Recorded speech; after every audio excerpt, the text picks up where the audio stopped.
do you mean? But, anyway, we're on for this week, dude. Yo, what up? What up? You know, we had no EPL this week. No EPL, International Week, hence the Aussie jersey. Pride. I'm wearing this, out of pride for Liverpool, so I can rip on Trent Alexander-Arnold this week. That's the fuck I'm doing, because he's been a bit of a dog. That's one way of seeing it, but we will have our opinions on that. Well, all right. Well, I mean, this week I think we can run through kind of all the international football that's been happening, probably in like kind of the three big kind of countries who's qualified for the next year's World Cup, that type of thing. Yep. Because a few teams have already gone through nice early. Yep. Must be nice for them. Yeah, man. But I mean, look, the Aussies like to do it the hard way, dude. That's the point. That's why we're so great to watch. Because who knows what's going to happen? Yeah, that's right. Teams coming last might be a draw. Yeah. Or we could beat them 8-0. We don't know. We don't know. We don't know. We never will. And I think, we've got an interesting player profile this week. We've got to check on the EFL Championship. Yeah. We haven't done the EFL Championship this year. We haven't really been watching it all that much, kind of for the pod. I think we've been watching it in the background, but it is kind of heating up. This kind of 8 games to go, but we'll jump into it. Yep. Then obviously we've got the FA Cup and Match Day 30 coming up. So we'll kind of run through all of this stuff. But as we do every week, where we start with some gossip, dude. Let's start with gossip. And obviously the big gossip of the week, and let's start with some outrage. Trent Alexander-Arnold. Just get it out of the way. Yeah, well, let's just get James nice and riled up. see how long it takes before he starts ripping on either Vinny Jr. or Harry Kane. Yeah. After he's disheartening by Trent Alexander this week. So it's obviously come out this week. Trent is rejected a stay at Liverpool, and he will be going over to Real Madrid. Mm-hmm. Now, look, obviously there's several ways to look at it for it, but look, here's my concern for it, because they've obviously released what his salary is going to be. 220. So, break it down. So at Liverpool, he's earning just under kind of £11 million, £9.2 million, 11 million euros per season at Liverpool. He's been offered a 5-year contract at Real Madrid with reported at 15 million euros with 12.5 million. Mm-hmm. Now, it's obviously not a money move, because Liverpool would have matched that, no problem. But would he get a signing on bonus? There is a signing on bonus, which obviously hasn't been released. Yeah. But again, that's where Real Madrid always get him. But I think it's more around, one, what has his kind of rhetoric been while he's been at Liverpool? Yeah. He's obviously a junior. He's always played for Liverpool. Yeah. He said his dream is to be the captain of Liverpool. He was on track to be the captain of Liverpool within pretty much 2 years. He has been captain before, though, right? He has captained the side. But not the captain. But he's not the captain. He's not Van Dijk, right? Yeah. But he's in line for, once Van Dijk leaves, to be the captain. Yeah. So, look, I think there's justification for these Liverpool fans. I mean, I kind of come to terms with it, because I thought it was going to happen by the way that he was speaking and so silent about it. But, you're seeing some fans burning their jerseys. I've seen that. Yeah. It's real hate out there. Well, I mean, you think about it realistically, and the one way to put it is what Grealish did when he left Villa. Yeah. Right? When Grealish left Villa, he re-signed his contract to make sure that the club got $100 million out of Man City. Now, if you are the player that you think you are, right, and it came out in he'd done a podcast, and they'd asked him, out of all of these, what would you rather win? The Champions League, the League, FA Cup, or Ballon d'Or. And he chose the Ballon d'Or. Oh, okay. So he's obviously got tickets on himself that he can win the Ballon d'Or. So why not, when you knew... The whole thing is, he's made this decision when Klopp left. And it's pretty adamant, it's pretty clear that he made this decision when Klopp left. Yeah. So he could have sat there and went, I'm going to leave, I'm going to be going at the end of the season, I'm going to re-sign for a year. So that the club can get some money for me. Now, there's obviously the arguments, would Real Madrid have done it? They'd offered money in January to take him.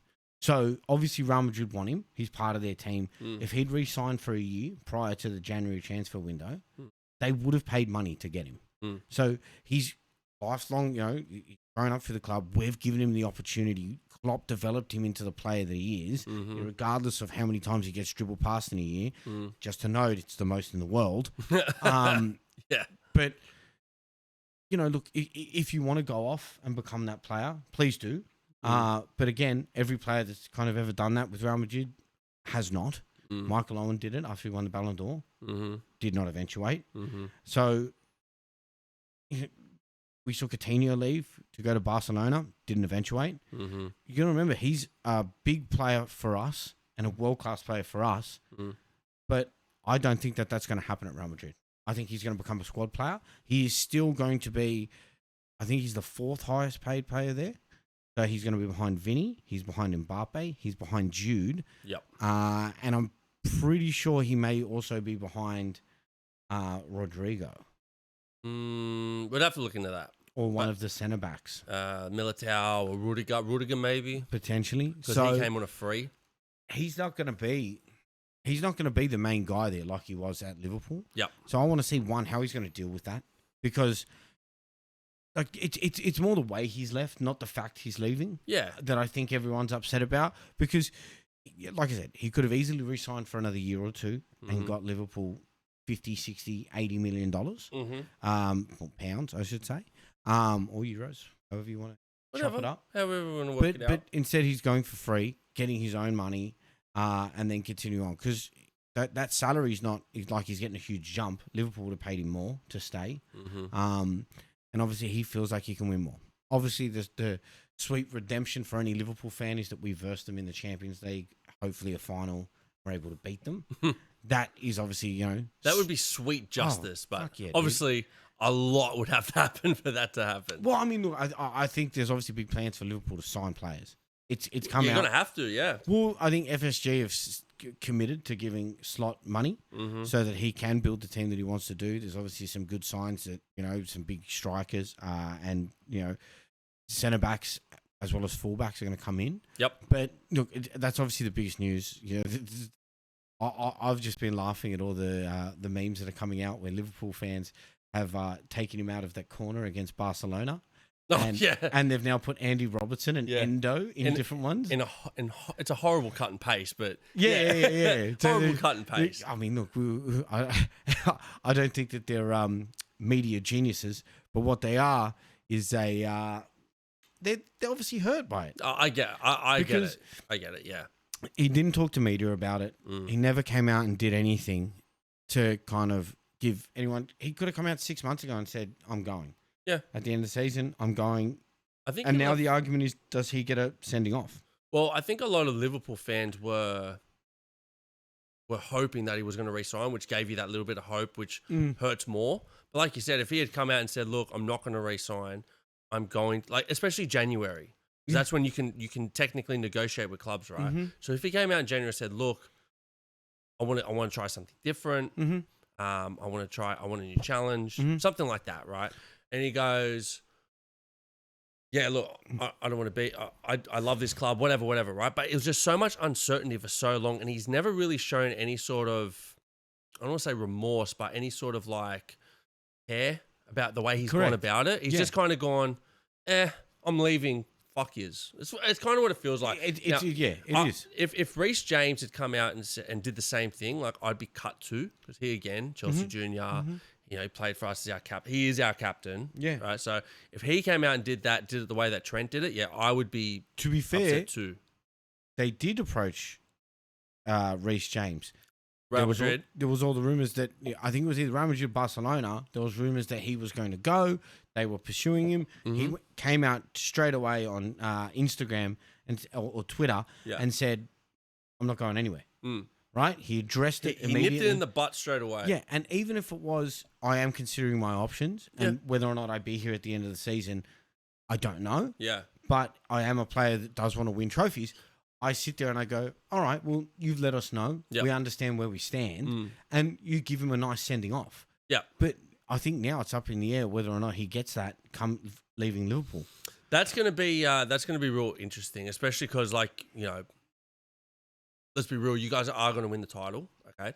So that means at some stage you're going to have your trophy. Well, I mean, depends who you talk to on that, because Arsenal fans are still calculating. Look, there's the real world and there's the illusion world, aka Arsenal fans, okay? So let's go with the real world. Yeah, right? You guys are more than likely going to win the title, which means that you're going to have your trophy presentation at Anfield, which means that at some stage, Trent is going to be front and center with a trophy or with a medal. It's going to be interesting to see how you guys handle it. I don't think well. I don't think it'll be well because either. You got to understand, we back our players. And what Real Madrid fans don't, what Real Madrid fans do is they will drop you at the moment that they don't like you, right? Well, think about it. You guys have backed a lot of players, right? Darwin Núñez for one. Could you imagine Darwin Núñez at Real Madrid? He wouldn't be there. That's the point. They would get rid of him almost immediately. He would be there for 6 months and he'd be out. Yeah. Because, like, realistically, if he does the defensive performances that he has done against the likes of Lamine Yamal in a Clasico, you'll see you later, dude. Yeah. They had Bale at their team, and Bale produced banging goals in Champions League finals, in Champions League semi-finals. He won titles for them. The Copa del Rey, he ran 80 meters with the ball, and he's won them trophies. Yeah. He's won them several trophies. Yeah, and they dropped him. He's scored big goals in big games. He has helped them win their league titles. He did so much for them in the 9 years, and there was so much disdain from the fans. They booed him, dude. He would come on the pitch and they booed him. Yeah. So I think if Trent Alexander-Arnold has defensive performances like he has for us, for Real Madrid, I don't see those fans backing him for too long. Yeah. Right? Especially in a Clasico, right? And you know that there's 3-4 Clasicos a year sometimes. Yeah, depending on if they draw in the Copa del Rey or whatever. Exactly right. So plus they've got the Super Copa now where it's like multiple teams. And Real Madrid and Barca are always there. And like I said, I can only imagine in that game, Lamine goes, we just swap over to the left-hand side. I want to see how I have a go over there. Because obviously he's the most successful dribbler in the world. Well, to be fair, Rafinha would probably go, no, you stay over there. I want my goals today. I'm going to destroy this guy. Yeah. Rafinha he'll have a Ballon d'Or game. Because, I want to wish him the best of luck because he's a Liverpool youth that kind of came through. But at the same time, all it took was to come out and just let everyone know what was happening. But he didn't. So I don't know if he's going to get the backing from the players because we've all seen before, Liverpool players leave and we continue to support them. Yeah, Luis Suarez. Almost Did you support Torres? Dude, he's always had love from Liverpool, bro. Even when he went to Chelsea? He still had love from Liverpool. Because he did it in the right way. We got a big fee for him. You got a massive fee for him. You know what I mean? 50 mil is normal now. But 50 mil back then was huge. Crazy money. Yeah. It's 15 years ago. Yeah. Wow. So, I mean, you know what I mean? If he comes back, he gets clapped and applauded. Down at Liverpool. That's the thing. Coutinho, right? He was one. I think that was more of like a thanks for the 130 mil you got us. But again, you got us some money. Yeah. Right? So, you did your good performance. You got us some money. But again, like Klopp said, Coutinho, you can go to Barcelona and just be a player, or you can stay at Liverpool and be a legend. And I think that's the same principle for Alexander. Yeah. I think he goes there and becomes. But look, yet to be seen. We'll see how he goes.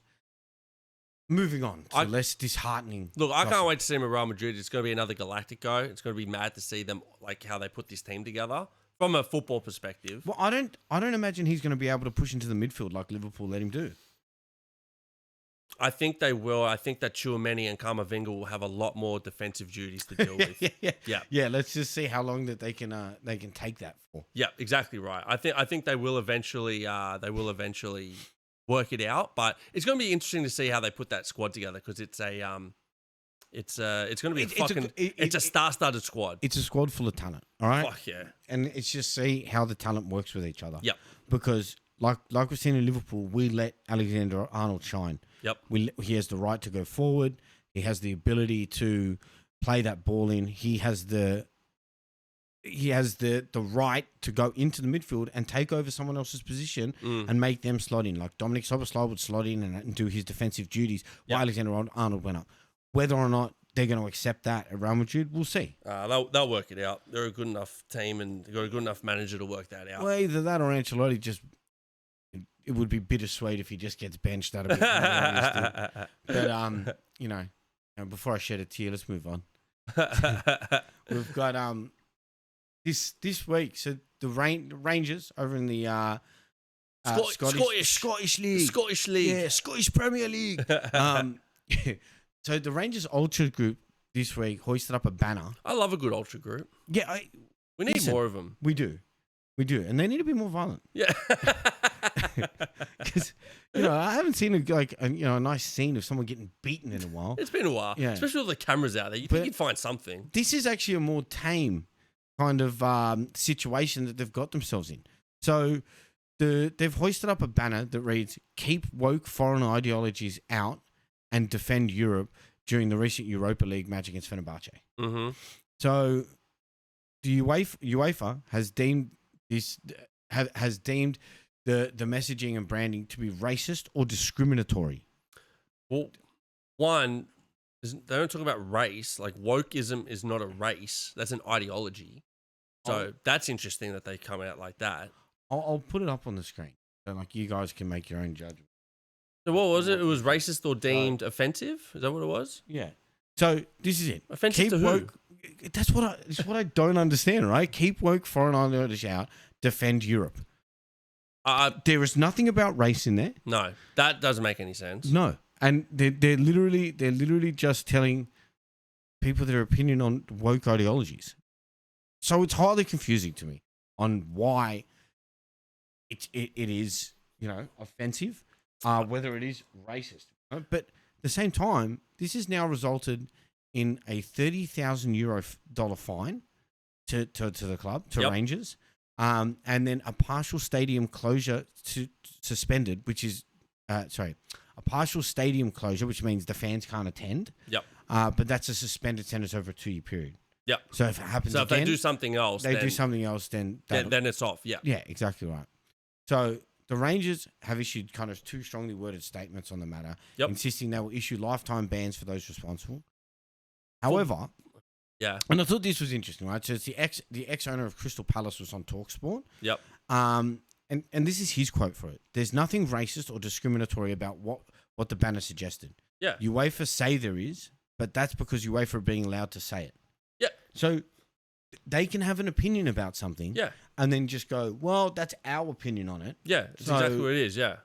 That's it. You've breached no rules, no laws, other than we think it's racist or discriminatory. Which is what I was going to bring up. It sounds like they're trying to dip into because technically they're talking about, I guess you want to talk about politics. I mean, it's ideology. It kind of dips into politics. Well, it's the UEFA politics, right? Yeah, it is UEFA politics. They're now dipping into politics, which nobody wants to see any sports organization do. Well, we've seen what happens when sports organizations get involved. NBA did it, ratings tanked. NFL did it, ratings went down. Attendances went down for a little bit. Then they cut all that shit out and went back up again. Yeah. The NBA was a horrible one. Well, I mean, it happens in any industry. Yeah. The movie industry. The music industry. It just let them play football. Just let them do their thing. Why would let the supporters support? Yeah. Let them do. As long as they're not violent, they're not throwing bananas at players on the pitch. That's racist. Yeah, that's what I mean. As long as they're not attacking a specific player, if they have, all right, the Rangers Ultras have a political stance on what's going on. Mm-hmm. Don't take a political stance back. Yeah, you're the governing body. Just leave it. Yeah, it's almost like these governing bodies go, "Oh man, I'm offended. Yeah, let me do something about this for the world." Yeah, no one cares. This is how I feel, and I'm gonna put it upon all of them. Dude, just set out the outlines of how their game is supposed to be played and let them play. Well, I support the Rangers Ultras. So. Yeah, I'm on their side. I'm a Rangers guy. Yeah.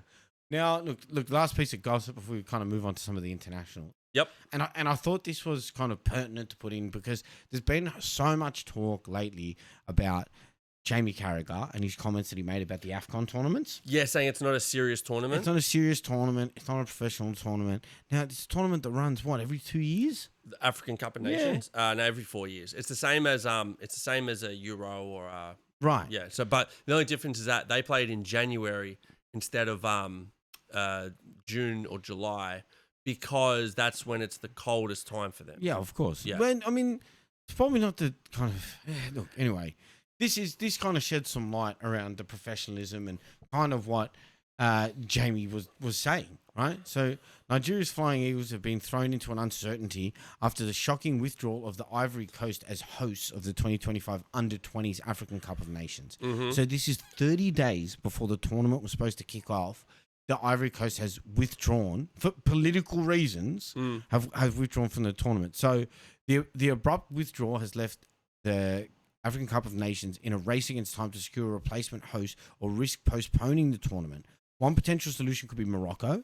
So Morocco is set to host the under-17s AFCON starting Sunday to come. With the necessary, because they have the necessary infrastructure in place, and the Moroccan under-20s have already qualified. Yep. So the North African nation once again step in as Africa's football crisis manager. Hey, can I just say, because they also got named in they're joint with Spain and Portugal in the World Cup. Spain, Portugal, they're in Europe, Morocco's in Africa, but somehow they've joined it together. Mate, Morocco's doing well. They're doing well. But I mean, does it become a time where they leave and they go into the European tournament? It could be.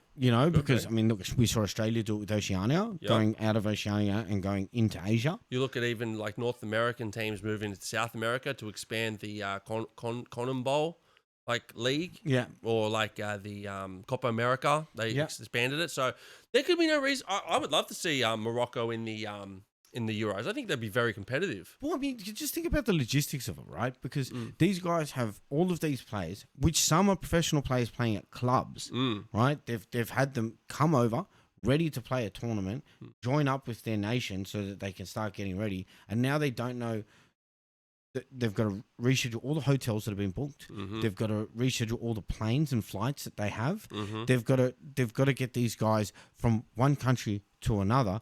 Some of them may require visas. You don't know this type of stuff. Yeah, that's true. Yeah, so very good point. There's so much logistical problems that you have that now have to be corrected within 30 days. Who fronts the cost of this? The countries? The players? You would think it would be not UEFA, the governing body of every country. But, dude, you got to understand some of these guys get paid very minimal to go and play in these tournaments. They're playing under 20s African Cup of Nations, not a big tournament. No, exactly right. So I mean, I think it just goes back to when everyone goes and kicks off and tries to say, Jamie Carragher's, out of line saying what he said. Then you kind of see this stuff happen, and you go, well, I don't think he is. Look, I don't agree with what Jamie Carragher said. Obviously, they are professional players playing in a professional tournament, but when of all the continents, Africans have the worst run, and shit like this happens a lot. No, look, 100%, and I think it just kind of leads to it where it's. Look, it is not a well-oiled machine. No, it's definitely not a well-oiled machine. When it comes to the African Cup of Nations. They have a lot of improvement to be desired. Yeah, 100%. 100%. Well, why don't we jump into some of the World Cup qualifiers, European Cup of Nations, that type of thing? Yeah, so they started last Wednesday was the international start. So, look, we'll start with Asia. Yeah. Since we're wearing... So everybody knows, got my Aussie jersey on. So we'll start with there. But look, we'll just talk about Australia to start with. Socceroos started off very well. We won. We played 2 games. First one was against Indonesia. We won 5-1. Very good win. And then we played China. In China, we won 2-0. Now, what this means is that we have now gone to second outright. Yeah, I'll pull up the table so we can all kind of see where it's all sitting. Yeah, so we're in Group C. Now, Japan is 20 points, right? They're 7 points ahead of us with 2 games to go. Japan have already qualified for the World Cup. Yep. Good for them. I mean, Japan's top nation, probably the best nation in Asia. But we are second with 13 points. And then you got Saudi Arabia third on 10 and Indonesia fourth on 9. So our qualification isn't sorted out yet. This is the crucial thing. Our last 2 games are Japan and Saudi Arabia. Now, what I'm hoping is that Japan kind of give us like an easy run, considering they've already qualified. Well, I mean, do you think the likes of Endo and Minamino, some of the bigger players won't come back to play? I don't think the bigger players will come back to play. One, because it's in June. Okay, so that means that they'll want their break. Or it's June or July, something like that. I think it's June. They'll want their break after a long season. So I'm hoping that those high-up Japanese players don't want to play, which means I'll put in the middle-class players. Obviously, I think Australia can still put out their best players because we don't really have that many big players in big teams playing long seasons. So, which we used to. Like we used to, exactly right. So, look, I'm hoping that Japan game, because we'll be at home for that one, we can win that one. If we win that, we go through. because Well, we have a goal difference of 7, and Saudi Arabia have a goal difference of -2. So we've got a 9 difference in goals. And who was our other game? It was It's Saudi Arabia. But the Saudi Arabia game is in Saudi Arabia. I think the aim is we have to beat Saudi Arabia. We beat Saudi Arabia, we're through. Yeah. Well, right? you know what? We could even draw with Saudi Arabia. We lose to Japan, they win. I don't know who they play, but if that means we'll be even on points. But depending on how much they win by, it'd have to be a 9-goal turnaround. Yeah. So minimal, a draw against Saudi Arabia, I think we can do. And then look, we qualify. Now, I don't know how it works because there's 3 groups, but I know that it's. I think the way it works is I think there'll top be a playoff for 3rd, right? There's a playoff. So the way it works is you've got 3rd and 4th have a playoff, but I don't know if it's 3rd and then the number 1 of 4 because there's 6 teams. So I'm a bit confused as to how that'll work. But we don't want to come 3rd or 4th. We don't want that playoff. Let's just qualify and let's go through to the World Cup. No, look, 100%. All right, and look, we did kind of get the short end of it by drawing 3 teams that probably should qualify: Saudi Arabia, Australia, and Japan. Yeah. Because if you look at some of the other, Group B, it has South Korea. They should qualify. Yep. You've then got Jordan, Iraq, Oman, Palestine, and Kuwait. If Saudi Arabia's in that group, they qualify. Look, right? I think Saudi Arabia won the last Asian Cup as well. Did, so you've got 3 of the last 3 or 4 Asian Cup winners in that group. So we did draw the short end. We got the group of death.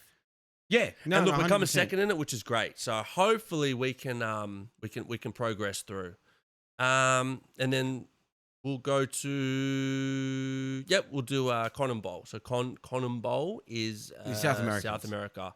So the way things are looking at the moment, I think they play 18 games. So obviously they've got a few more games to play. Argentina's dominating at the moment. They are just absolutely killing. I'll pull up the boom. Boom. And boom goes the dynamite. So the way it works is in South America, top 6 go through. Yep. 7th then has a playoff with, I think, Oceania, like we used to do. Yes. Yeah. I think it's Oceania. Correct. They do, because Oceania has 1.5 spots. Yes, they have New Zealand's already qualified. Go Chris Wood. Yeah, good for them, dude. Yeah. He scored a hat-trick. They got a yellow card for running into the crowd. Did you see that? I just said that's sick. Hey, that's sick. So yeah, New Zealand, they've qualified. Good for them. But yes, whoever comes 7th will play the 2nd spot, which will probably be hopefully America Samoa. Yeah. That's not gonna happen. Yeah, no. But look, there was some big results. Look, Argentina's been killing it at the moment. They beat Brazil 4-1 in the last game. Argentina have the wood all over Brazil. They played 4. Yeah, I mean, Alexis McAllister scored in that game. Enzo Fernandez scored in that game. They didn't have Messi in that game, dude. I mean, I don't think they need him anymore. Right? They don't. He should be there for the big games. Yeah, he's there for moral support, dude. Correct. Cheer everybody up. Get them to play at their best, because realistically, you see the team that they've developed there now. Yep. And it is a strong team. I think they're probably lacking in the back. They are a little bit light in the back defensively, but yeah, I mean, their goalkeeper's great. Yeah, I mean Martinez is a freak. He's a top 5 goalkeeper in the world. Their midfield, especially when he's got a fucking Argentina jersey on. Yeah, 100%. Oh my god. Their midfield is stacked, and so is their attack. Yeah, their midfield is stacked. I mean, you score a goal against them, they're going to score 2. Yeah, I mean, like, look at that. They had Alvarez up front. They had Fernandez, McAllister, Rodrigo De Paul from Atletico Madrid. They're all players in form too. And Almeida plays for Lyon. Then they had Paredes as a CDM from Roma. But at the back, they still had Romero, Otamendi, and Tagliafico, from Lyon. So I'll get there one day. And look, then they had Molina from Atletico Madrid. So these guys are playing in big teams. You look at like the Brazil team, and they had a lot of Brazilian-based players. There's a big difference in quality. It's a big drop off from what Brazil used to be, right? Bro, because huge. And again, they used to have. Let me go on my Vinny Jr. rant here. Oh, here we go. Because, dude, fuck the guy, right? Because he's sitting there, he wants to say he deserves to win a Ballon d'Or. He's not that good. He's not a leader. No, he doesn't really change. He doesn't really change games when he comes onto the pitch. He's great to dribble at players. He can, not as much as he thinks he can. No, correct. Yeah, he's not as influential as kind of his hype train is. Yep. He sits on the train and he just goes off the hype because realistically, I don't see him skinning every one of the defenders he goes against. No, he's not. Look, don't get me wrong. He's not comfortable to mark. But again, for somebody who loves to dribble so much, Lamine Yamal's stats are better. He's 17. 18, isn't he?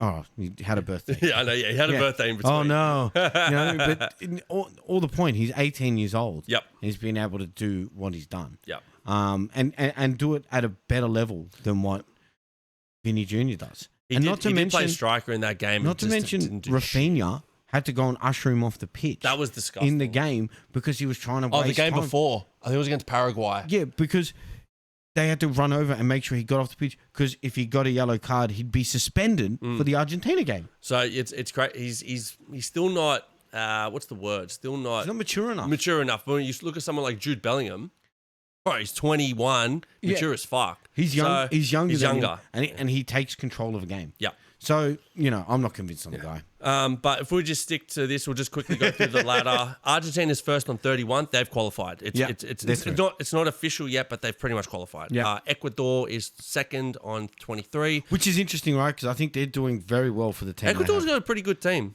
I do like No, Ecuador's they do, team. yeah. But if you're talking the likes of the prowess of Brazil, Uruguay, who they're ahead of. Yes.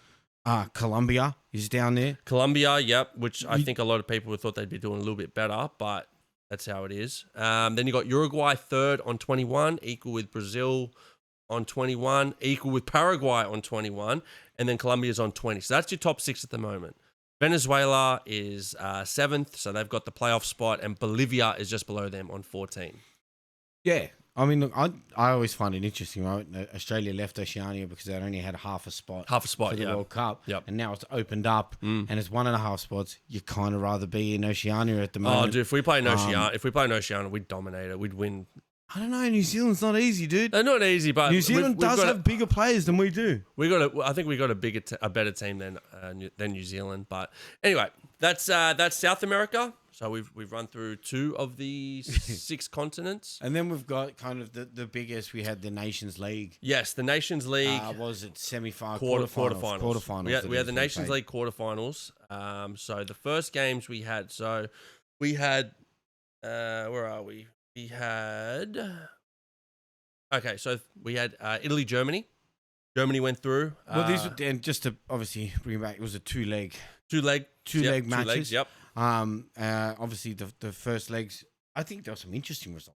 First leg. Yeah, so Germany won 2-1 in Italy. Comeback for them. And then Croatia beat France 2-0. Which was super interesting. Did not think that would happen. Denmark beat Portugal 1-0, which again was not expected. Controversy in that one was Højlund, who's had a struggle this season to score goals. But he scored 1 goal since December for Man U. He hits the Sui in front of Ronaldo. He hits the Sui in front of Ronaldo. Yep. And then obviously comes out when questioned on it, and they said, well, I have the utmost respect for Ronaldo. He loves him. And I did that celebration to, honor him. Sorry, what? Ronaldo's response was great. Yep. And he goes, if he honors me that much, I can't wait to hit it right back at him. So look, antagonizing someone you're trying to win a game against, I don't think it's wise. And then the final game was Netherlands Spain, which ended 2-2. Very interesting game. Very, very interesting game. Spain scored in the 93rd minute to equalize, which will play a massive part in the second leg, which we will get into. Well, I mean, right now. Yeah. So in the next games, Germany won. Germany was against Italy was 3-3. So the final. There was a few controversies. Well, look, Germany won. Were up 3-0 at halftime, or just after halftime, and they gifted a few goals to Italy. Oh fuck yeah, they did. I think that they definitely put their foot off the gas. Yeah. Well, Italy had an overturned penalty. Yes, which was very, very controversial because I thought that Di Lorenzo got tapped. Yeah, it was. I mean, look, to overturn again. We're going to get into VAR again. Yeah, but it is. But it was one of those ones where did he touch him? Did he not? Yep. Even if he did touch the goal, it wasn't enough contact. Yep. Again, you're overturning. Yes. But they then get a handball ball penalty at the end of the game. Yes, which was a handball. His hand was up. I saw his hand going up to his head. I mean, look, I didn't see a lot of angles on it, but I did see his hand was up. Yep. Right, so it's an unnatural position. He's put it over the other guy's head essentially, and then the guy's going to header it. So I think they got pretty lucky, Italy. Look, the scoreline flatters Italy. Yeah. Okay, flatters Italy. So Germany deserved to go through, so they've gone through. The next game was the Portugal-Denmark game. So Portugal win 2-1. No, 3-2. They win 3-2. And they actually scored in the 86th minute Trincao. And in this game, Ronaldo did score. So for everybody keeping score, he's on 929. So another 71 goals. And to hit his 1,000. I like just the casual 71 goals he needs. Yeah, a couple of years, fine. So, well, realistically, I think everyone's going, are they going to carry a 41-year-old through to the World Cup? Yes. Yes, they are. To answer your question, nice and short, yes. Yes. Yeah. So, look, it looked like Denmark were going through, and then Trincao gets a goal in the 86th minute, and then they score another 2 goals to make it 5-2. Well, final aggregate 5-3. Ronaldo had a missed penalty in this as well. He did miss a penalty, right? Which was, and it was the worst penalty I've ever seen him take. It was slow. It was like easy for the keeper, for Schmeichel. It was the worst penalty I've ever seen him do. But credit to him, 40 years old, still banging in goals, and his goal was actually really nice. He followed it up on a tight angle. So that puts, so who's through? Germany's through, Portugal is through. Now, the next 2 games, both went to penalties. Yeah. Crazy game. So we'll do the France one first. So France won 2-0. Dembele scores the winner to make it 2-0. On fire. Absolutely killing it right now. Well, I mean, it was a completely different France than what you saw in the first game. First game was crazy. It was shocking. Crazy. They couldn't hit the target. No. They weren't making tackles. Players just didn't seem to be running. Like it was just, They just didn't feel like they were up for it in Croatia. I mean, you had like Perisic on the Croatian team just ripping people. I'm like, hang on a second. I've seen this guy play in the Premier League. He can't rip anyone anymore. Bro, he's playing for fucking Benfica or no PSV. And he's doing okay there. Which he should in PSV. Right, yeah. But again, you shouldn't be on the world stage ripping up the French team. Yeah. So look, this goes to penalties. So, Croatia missed 2 of the first 3, and then France missed their 2 of the last 3, so it was 4 all. And then Stanisic has his penalty saved, and Upamecano scores. So France go through on penalties 7-6, no 5-4, 5-4. So very, very, very interesting game. I thought France would have made it a little bit more comfortable, but they just went through. Now, the last game, Spain-Netherlands, again, went to penalties. So this game ended 1-all. No, ended 2-all. So that was... What was the first game? It was 2-all, right? Yeah. First game was 2-all. So the second game was 2-all. There were 2 penalties. Actually, there were 3 penalties in the game, but there were 2 penalties in regular time. Goes to injury time. Lamine Yamal scores. And then... 109th minute, Netherlands get a penalty and Xavi Simons scores. So we go 3-all in the game. So what's that? 5-all on aggregate. 5-all on aggregate. Nuts, dude. We then go to penalties. It's 3-all, right? Netherlands missed their penalty spot, their penalty kick. Next one, Lamine Yamal misses his penalty kick. So we're still at 3-all. Then it goes to 4-all, and then Donyell Malen, Dortmund, I think it's Aston Villa now. He misses his, and then Pedri gets his penalty to make it 5-4. Yeah. So that puts Spain through. I think the question on this as well is that Netherlands team going through if Gravenberch plays?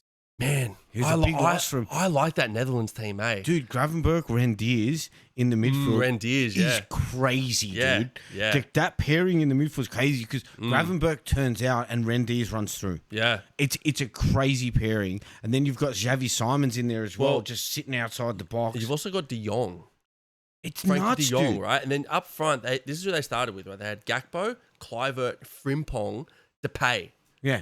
Right. And Depay's killing it at the moment. He's playing in Brazil, I think. Yeah, but he played really well for the Netherlands. It's more that I think it's more when they go to Brazil and stuff, they're playing less games. Meaning, when they come for the internationals, they're much more fresh or something. Yeah.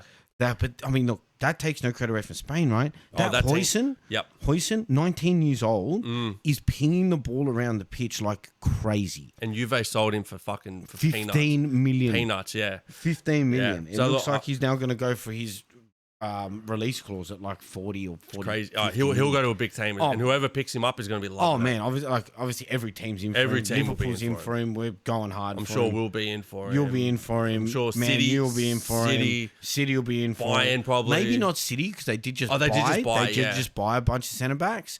But apparently Real Madrid's in for him. I can see Real Madrid going for him. It's just every team's in. Every team will be after this kid. Yeah, and he's 19. It's going to be real cool to see.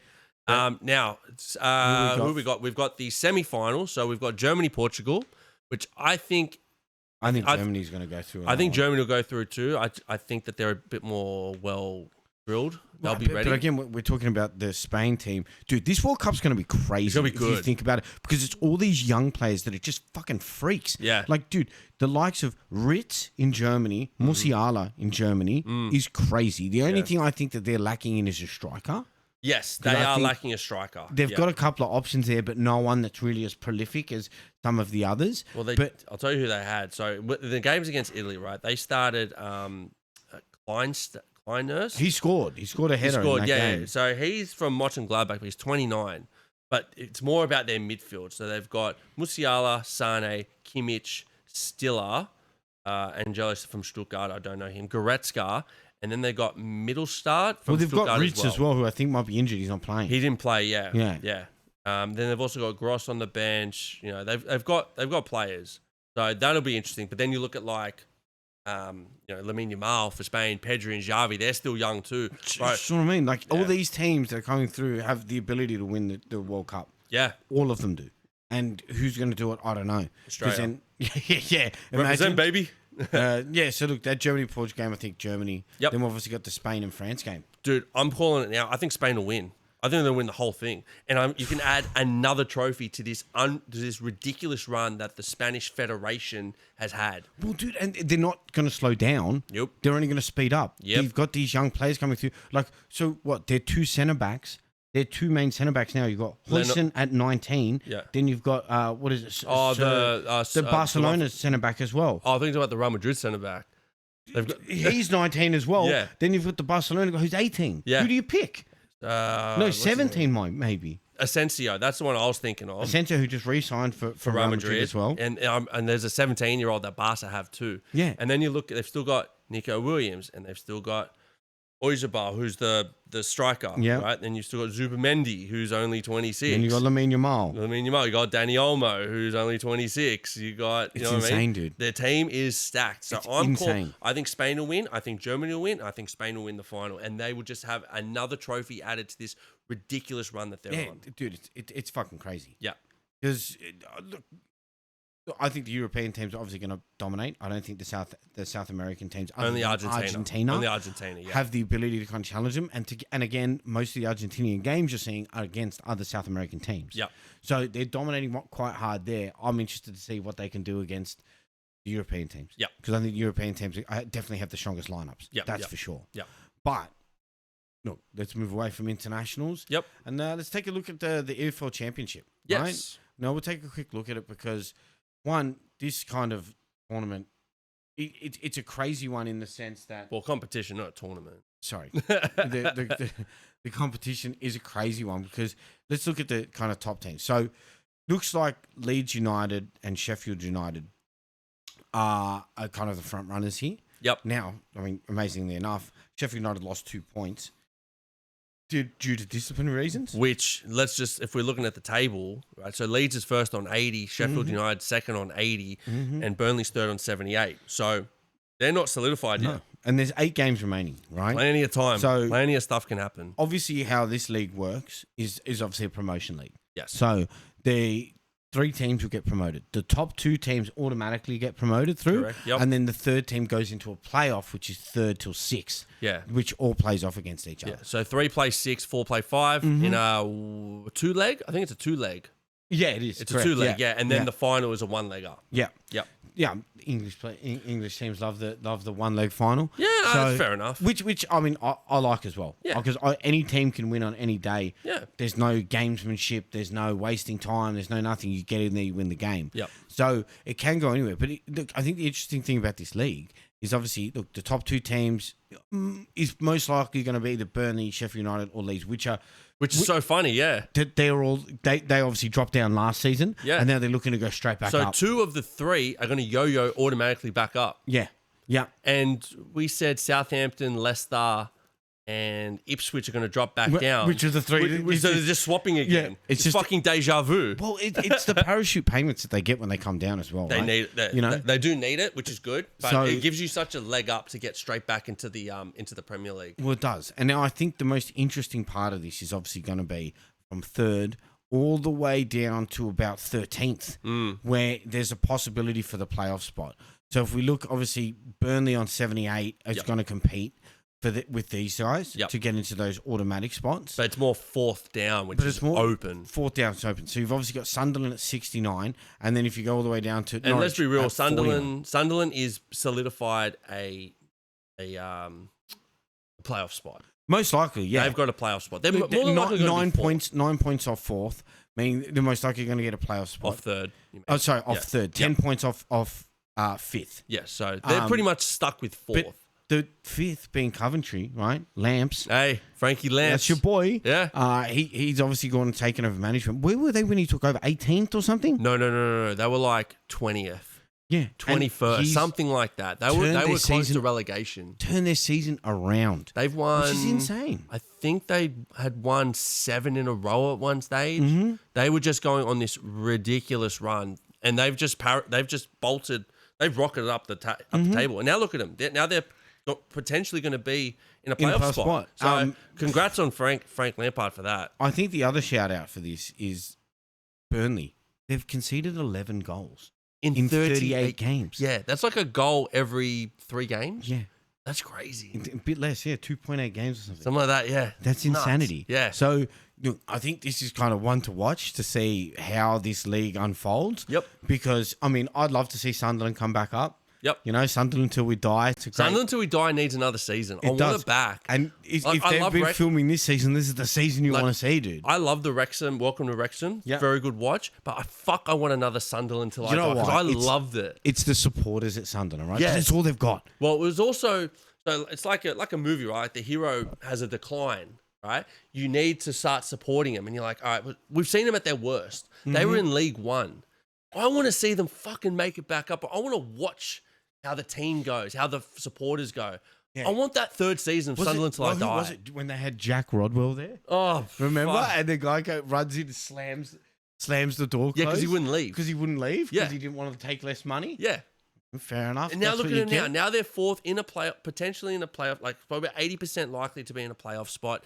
And now and I just want that fucking 3rd season. Bring it back. Yeah, 100%. 100%. So look, we'll keep watching it. Obviously, as the season unfolds, any updates we can update. We will get into it more when the season the back half. Yeah, the back half, because obviously this is going to be at the end of it. Yeah, because this is going to come into play for next season's Premier League. So we'll definitely keep our eye on it. Well, I mean, look, before we kind of do our tips for match day 30 and FA Cup. Yep. Given, it's a bit of a short week with not so many games going on, internationals, which, we don't delve into that much. I thought, why don't we bring up This Is Your Life, an interesting player. So obviously, a couple of weeks ago, we had the player with the most interesting career. Yes, we did. Yes. Well, the man that travelled across six continents and played for every team. Almost died, stole a penguin. Yeah. He managed to do everything. He did it all. Now I've got a player who did absolutely nothing on the pitch. So we're doing a total 180. He still had a great life. But my God, I stumbled upon this guy, and he does have a documentary that came out in 2018, which I'm yet to watch. But given the kind of information I compiled on this guy, I got to watch it. So he's a Brazilian footballer named Carlos Henrique Raposo. So he was better known as Carlos Kaiser. He played... Kaiser Souza? Not so much. Not so much, but he had a 13-year career and played for some of the biggest professional clubs in Brazil. So just Brazil? Yes. Okay. Mostly he just played throughout Brazil. I think he did have a couple of stints overseas did not last long. Okay. And you'll find out because he actually played 0 games in his career. Wow. He played So he's played the same amount of professional games as me and you. Correct. Correct. But he's lived a goddamn way better life, man. So his football prowess is fundamentally 0. However, he's remembered for all of his antics off the pitch and his efforts to stay at clubs. So he'd been dubbed Kaiser because of his similar looks to German legend Franz Kaiser Beckenbauer. Okay. Yeah. So he really wanted to be a professional footballer so he could enjoy his life off the pitch. This is so his he just whole wanted thing. to be like a celebrity. Yeah. He wanted the celebrity. He wanted the sportsman life. Yeah. He wanted the sportsman life without the sports. Yep. Exactly right. So he was known to deceive. So he would deceive these clubs into signing him. So he played for Botafogo, Flamengo, Fluminense, Vasco da Gama, and he had several other smaller teams that he had played for as well. Bro, you throw Santos in there. He's played for the big clubs. Yeah, exactly right. Exactly right. Now, he's got a few quotes, and these quotes are hilarious. So clubs screw so many players over, so many people over, that someone had to trick them. They couldn't fire me, he told The Sun in 2018. Oh, so he was a man of the people. Oh, he was. Yeah, man of the people. All right. He led revolutions. He goes, here's a great one. All the teams I joined celebrated twice. Once when I signed and once when I left. Here's a quote from the Brazilian icon Bebeto. His chat was so good that if you let him open his mouth, that would be it. Yeah, So okay. in other words, this guy he had that silver tongue. Oh man, it was a platinum tongue. Because to play 0 games and then somehow get signed by another team is insane. Sorry, I had a look at his Wikipedia page before we got into this, and it literally has about 13 clubs, 0 appearances. 0. We're not joking when we say he had 0 appearances. No. 0 appearances. So let's dive into it a bit.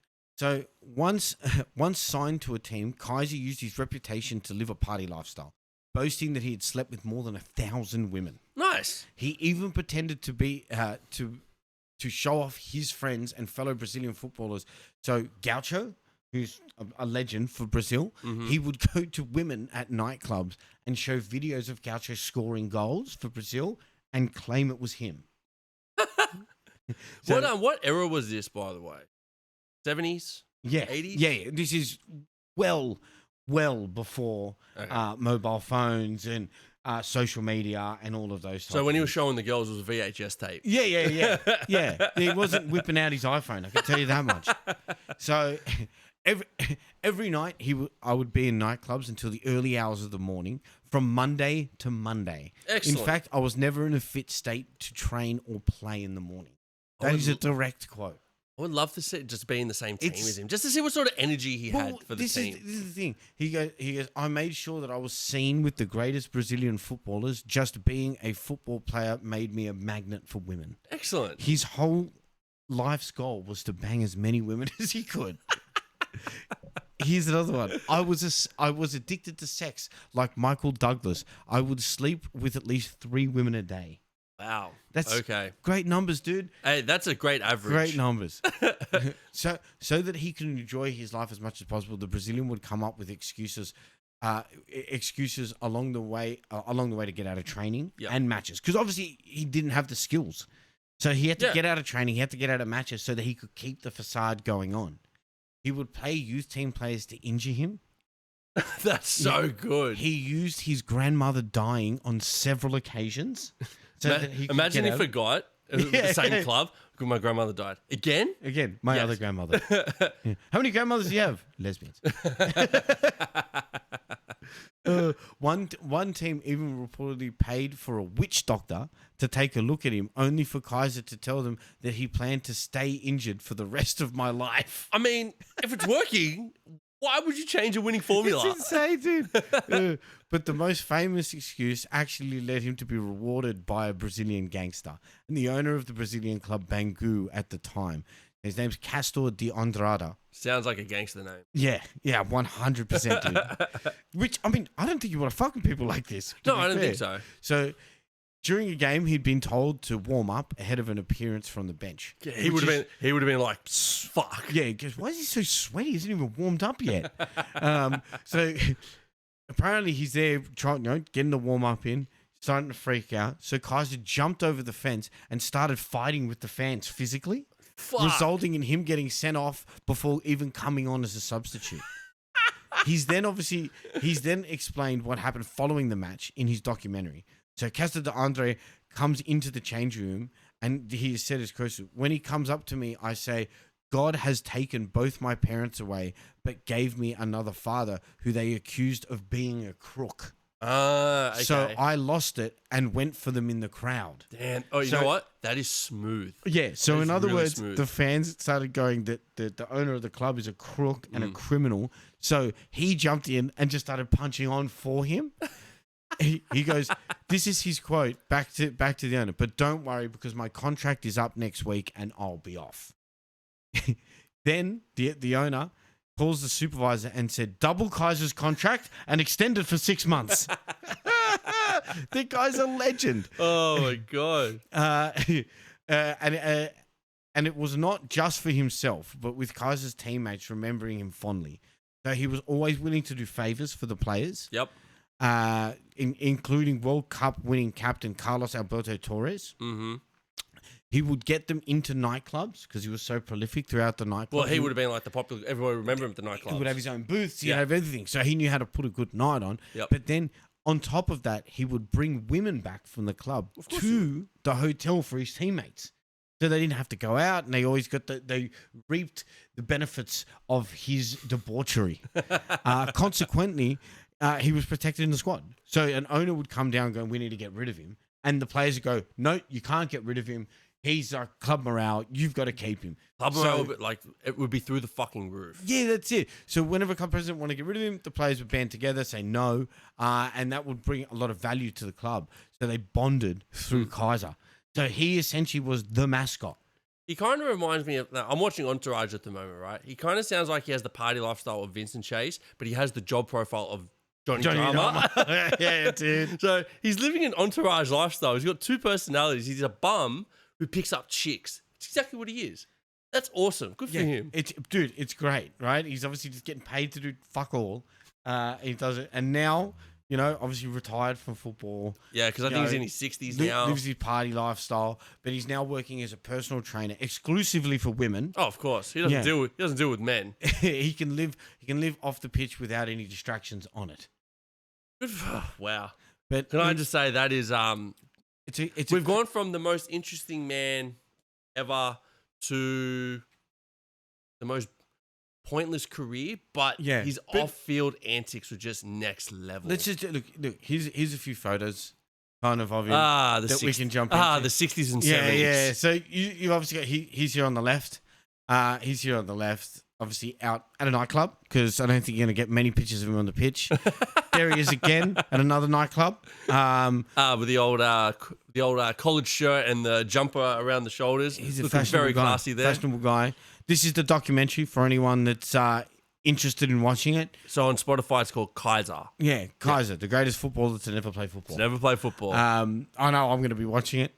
Then look, here's a rare one of him actually kicking a football. He was probably chasing the ball and going to grab it and then kicking it back to the guys. Just, here you go.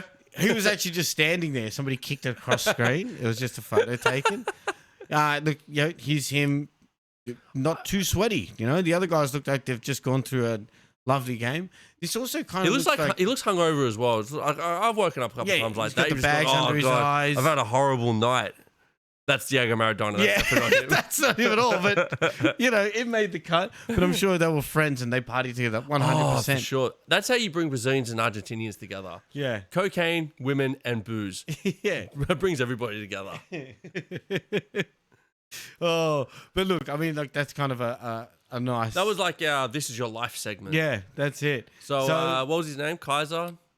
Carlos Enrique Raposo, or Carlos Kaiser. Carlos Kaiser, This Is Your Life.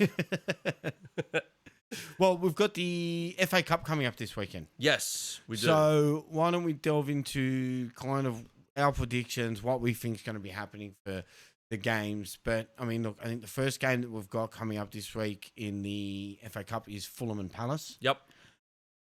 Interesting game. Yep. And again, I think we've said this about Fulham. They're going to play the game of the other team. And I think Palace is in form at the moment. I think Palace is going to be able to take this from Fulham, even though they're away.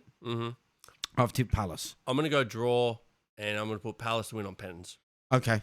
Yeah. I'm not taking into account 90 minutes. I'm just going who's going to go through. No, I'm getting very specific on this one. It's going to be a 1-1 draw and then Palace on pens. All right. Let's see how you go on this. I'm actually going to write down your predictions here. 1-1. Then we've got Brighton versus Forest. Now, this is a crazy game. I think this is actually a kind of a worth. This is going to be a really good game. Yeah, because both teams, I think Forest's form has dropped off a bit. Chris Wood should be back. He will be back, but if he flew out from New Zealand today, he won't get back to England until, because today's Wednesday, he won't get back to England until, say, Thursday. He's only got a couple of days. He should be there. He should. But you're still going to be recovering, though. Yeah. Well, he's still going to be jet lagged. Yes. It's a 24-hour flight. Yeah. So you got Brighton Forest. I've gone Brighton in this one purely because they're at home. I've gone Brighton as well. I think Brighton will win this one outright. And the score, sir? 1-0. 1-0. Low scoring game. Then we've got Preston and Villa. I mean, Preston, good for Preston to make it to the quarterfinals. 100%. Very good. But look, Villa's a Premier League team. I don't think you can tip against a Premier League team against them. Yeah, look, Preston is in the championship, but they are coming 14th. Not great. No. Villa's I think coming 11th or 10th in the Premier League. Again, not great, but Villa's in the Champions League, Preston's in championship, so yeah. I'm gonna go Villa. I'm gonna go Villa. I'm gonna go Villa 3-1. 3-1. Preston's gonna get a goal. Yep. They'll actually score first. Oh, yeah. Let me put it. This guy's a goddamn savant. Fuck yeah. Because the Preston crowd's gonna go fucking nuts. Yeah, we're gonna make it, and then Villa's gonna go bang, bang, bang, game over. Yeah. Well, then I think kind of the game of the round will be Bournemouth versus City. Yes. Bournemouth clearly at home. City in the slump of form, but obviously this is the last trophy they can win. This is the only trophy they can win. Yeah. So yeah, I think they're going to be pushing hard. However, I'm going Bournemouth in this. You're going Bournemouth? I'm going to go City. Bournemouth have not had a good run. Look, Bournemouth is struggling at the moment. So just looking at their recent run of form, they have not won a game in 5. Their last game that they won was actually Southampton. Right? They've had 3 losses and 2 draws. I'm going with the theory of they have had a bad run of form in all their games. However, they're going to pick up because this is all they got left. Same for City, though. Same for City, you're right. Yeah. However, and they're both pushing for that European spots too, so they do have a little bit to play for. But just off their run of form, I just can't back Bournemouth at the moment. And your score prediction here, sir? It will be 2-1 to City. Yeah. All right. Best of luck to you on. Thank you. Because I do like that. I do like that Preston one. I might actually put a bet on that one. I think that's a good one. And the Palace one. The other one. Well, then we've also got obviously match day 30 upcoming. Yes. Finally getting some football back. Midweek games.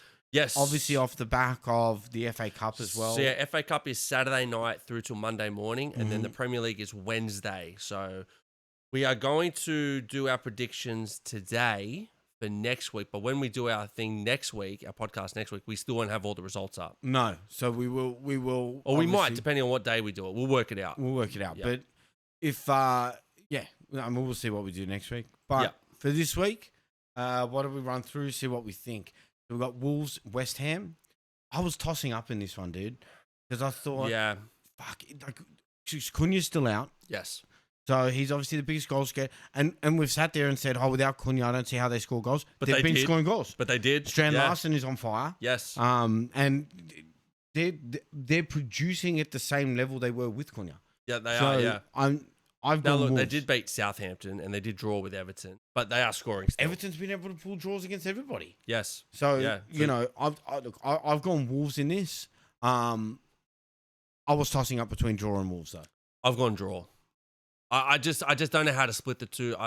It could go either way, but I've just gone right down the middle. Yep. Then we've got Arsenal and Fulham. Mm-hmm. Now, Arsenal obviously have Champions League coming up as well. That's not for another It's not till week. So not next Wednesday. It's the Wednesday after. But so they'll play this Wednesday. I think it's going to be on their mind. But they've got a game in between that. So they play this Wednesday. Then they play on the Saturday against Everton. Correct. So they will have a game. Real Madrid. Then they got Real Madrid. So this is the kind of start of their difficult run. Now I've gone for an upset here, and I've gone draw. Fulham do like to play at the level of their opponents. That's what I mean. A lot of ex-Arsenal players in the Fulham team. There are. Yes. That want to go out and prove that they should have been in the Arsenal team, which they probably should have. Yep. Right? So I've gone draw. They could have really used their help right now as well. 100%. I've got Arsenal. I'll stick with Arsenal. I think Fulham's going to come into a bad week. They're going to lose in the FA Cup. That was a big reason why I went for Arsenal. Fulham play in the FA Cup on the Saturday. So I'm going to go Arsenal. Now, I think I may do... Look, this is a hard one for me because I've been tossing up this result here, and I think I'm going to change my tip live now. Ooh, live change. Yeah, no, because, dude, so it's Forest Man U game. Yes. Forest obviously going through the FA Cup. I think if they didn't have the FA Cup, I tip Forest to win this game. Mm-hmm. I'm going to go draw. Okay. I'm going to go draw because I think, look, Man U, well, I shouldn't say Man U, Bruno's been in great form. Yeah, Bruno's been in great form, yeah. You know, Højlund scored a goal. Yep. But Forest defence has been, I mean, who was their centre-back that had the perfect performance? Murillo or Milinkovic? Milinkovic had 100% performance in the first half. In the first half of the game. That's insane. Yes. And again, I think against that Man U attack, he'll be able to do that again. Mm-hmm. So I'm going to go with draw in this game. I'm going to stick with... I actually had Forest. I'm going to stick with Forest. I'll stick with it. I think the only reason I'm changing that's based on them going away to Brighton. And that's going to be a tough game. I mean, that's why I put Arsenal, because Fulham's going away in the FA Cup. But for this one, I just don't... I know Man U won 3-0 against Leicester. To be fair, Leicester probably should have scored. I don't think they're going to be able to have... They're not going to have as much possession or many shots as they did in that game. I'm going to stick with Forest. Then we've got Southampton and Palace. Even though Palace is in the FA Cup, I don't think it changes anything. It's Southampton. I anything with Southampton, I'm never betting with them. So Palace. Yep. Yep. Then we've got Bournemouth and Ipswich. Mm-hmm. Look, this is Ipswich's probably best chance to beat Bournemouth. Correct, because again, Bournemouth are in the FA Cup. And they're the last to play in the FA Cup as well. And they've got City, so not an easy game. No, not at all. However, I've still gone Bournemouth. Yes, I've gone Bournemouth too. Again, same with Southampton. I just can't tip. Well, I mean, Ipswich, I have a better chance of tipping. Yeah, but you're relying on these youngsters for goals, right? Yes. So who knows? Yeah. Then we've got Newcastle and Brentford. You missed. Oh, sorry, Brighton and Villa. Yeah, my bad. So Brighton and Villa, obviously. Both teams in the FA Cup. Yep. I think Villa's got an easier game, but they are away. Brighton has a harder game, but they're at home. Yes. So advantages either way. I've gone draw. Yeah, look, I have draw as well. I think that I think the record, I think I based it off their head-to-head record. No, I didn't.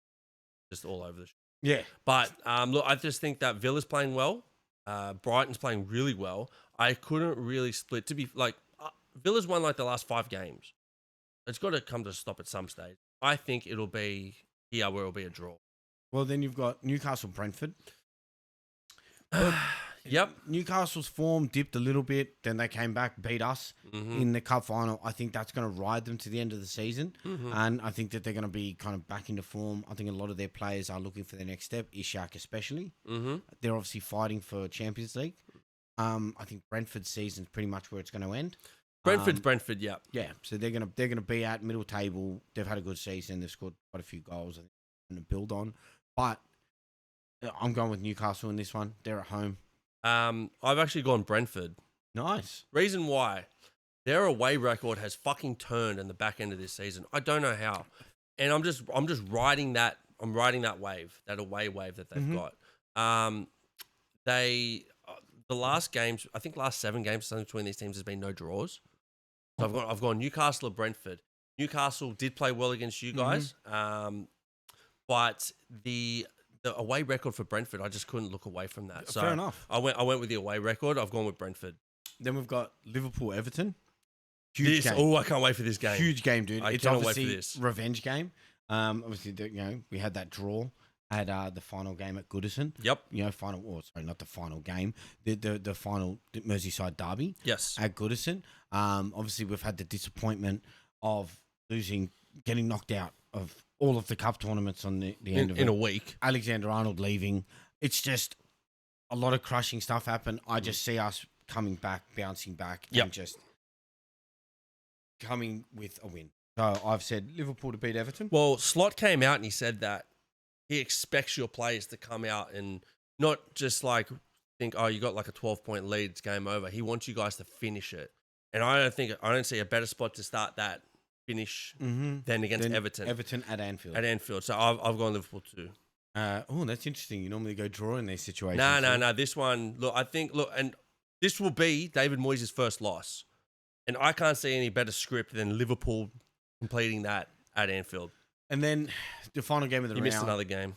What game did I miss? Oh, Man sorry. City. I mean, this will be quick. City Leicester. Yeah. I've gone City. Yeah, it's City. Okay, all right, good.